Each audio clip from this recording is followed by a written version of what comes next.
Right now I'm going to show you how to change the color of these objects from being red to being blue as we move through an animation.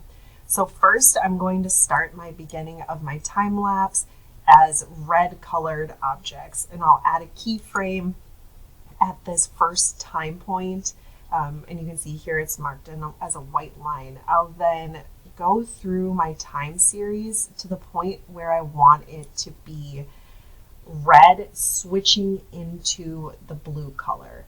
And right at that point where I want it to switch from red to blue, I will keep it as red but add another keyframe. You can see here it's marked by that white line to indicate a keyframe was added. I'll then switch my color here to whatever color I want it to be.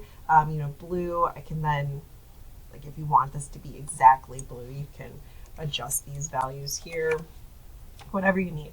I will not move my time lapse anymore, but I will add another keyframe. It's going to add the keyframe too far down, so I will just adjust that to halfway through my time lapse as to where these keyframes actually should be placed. I'm going to place them right next to each other. And then I will switch to the blue, go the rest of the way through my time series, and then add a final keyframe.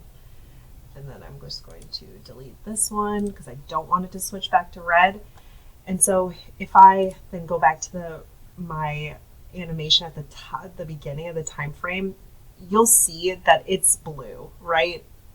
It's not going to look correct as I'm sliding through the time series, but if I click on these keyframes, you'll see that it is correct here from what I want it to be, but there's just no real clear way to see that as sliding through the time series, but you can see it through the actual keyframes. I'll then hit record, pick where I want that to be saved. And as it's going through these keyframes, you can see what it looks like here as it's playing, and then we'll play quickly.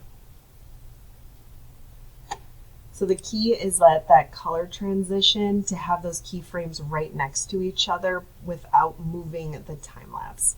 Let me know if you have any questions. Thanks.